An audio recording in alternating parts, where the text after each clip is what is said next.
అనకాపల్లి జిల్లా సమర్థవంతమైన సిబ్బంది, మెరుగైన పోలీసింగ్‌తో నేరాలు అదుపులో ఉన్నాయని, జిల్లాలో తగ్గుముఖం పట్టిన క్రైమ్ రేట్‌కి వచ్చాయని అనకాపల్లి జిల్లా ఎస్పీ కేవీ మురళీకృష్ణ తెలిపారు.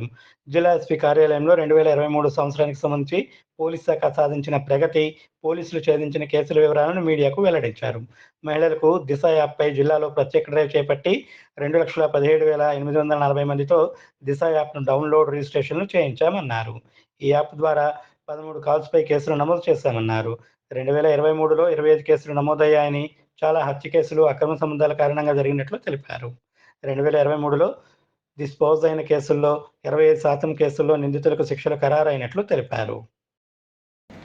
అనకాపల్లి జిల్లా పరిధిలో యాన్యువల్ క్రైమ్ రివ్యూలో భాగంగా జిల్లా పరిధిలో ఉన్నటువంటి సంవత్సర కాలంలో జరిగినటువంటి క్రైమ్ ప్యాటర్న్స్, క్రైమ్ ఎట్లా జరిగింది, పోలీసు వారు తీసుకున్నటువంటి enforcement activities, education and awareness programmes మొత్తం అన్నింటినీ కలిపి ఒక అనలైజ్ చేసి అన్నీ ప్రొజెక్ట్ చేయడం అనేది జరుగుతుంది.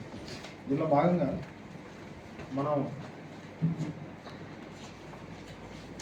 ఎడ్యుకేషన్, అవేర్నెస్, ఎన్ఫోర్స్మెంట్ అనే 3 భాగాలుగా పోలీసు యొక్క పని అనేటటువంటి దాన్ని 3 భాగాల్లోని చూపించడం అనేటువంటి దానిలో భాగంగా దిశ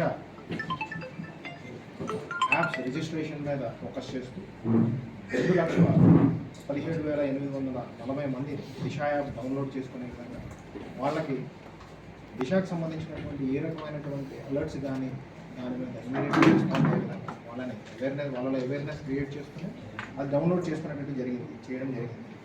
దీనిలో భాగంగా 1920 కాల్స్ లాస్ట్ ఇయర్ దానికి రావడం జరిగింది. అవన్నింటికి కూడా కాల్స్ అన్నింటినీ కూడా ఇమీడియట్గా అటెండ్ అవ్వడం, ఆ ప్రాబ్లమ్స్ ఏవైతే ఉన్నాయో వాటిని అడ్రస్ చేయడంతో పాటు ఎఫ్ఐఆర్ కంటెంట్, కాగ్నిజబుల్ కంటెంట్ మీద ఉన్న వాటిలో ఒక 13 కేసెస్ కూడా ఆ కాల్స్ బేసిస్ మీద వచ్చినటువంటి ఇన్ఫర్మేషన్ మీద ఆధారంగా మనం రిజిస్టర్ చేయడం జరిగింది. అలాగే మన జిల్లా పరిధిలో మొబైల్స్ అనేటటువంటి లాస్ అయినటువంటి మొబైల్స్ అన్నింటినీ కూడా ట్రేస్ చేయడానికి చాట్బాట్ యాప్ ఏదైతే మనం ముందు ఉండేదో దాంతోపాటు సిఐఆర్ పోర్టల్ ద్వారా కూడా 5 విడతల్లో 1,238 మొబైల్స్ని మనం ట్రేస్ చేసి ఎవరైతే పోగొట్టుకున్నారో బాధితులందరికీ అందజేయడం జరిగింది. వీటి విలువ, ఈ మొబైల్స్ యొక్క విలువ అంతా కూడా సుమారు 2,50,00,000 రూపాయల వరకు ఉంటుందనేటువంటిది ఒక అంచనా. సో ముఖ్యంగా మనం రహదారి భద్రత ఎన్ఫోర్స్మెంట్కి సంబంధించి అనేకమైనటువంటి కార్యక్రమాలు చేయడం అనేది జరిగింది. ఎడ్యుకేషన్ అవేర్నెస్ ప్రోగ్రామ్స్తో పాటు డిస్ట్రిక్ట్ లెవెల్ కోఆర్డినేషన్ మీటింగ్స్ ఏర్పాటు చేయడం, అలాగే ఒక 39 బ్లాక్ స్పాట్స్ని ఐడెంటిఫై చేసి అక్కడ ఇంజనీరింగ్ డిపార్ట్మెంట్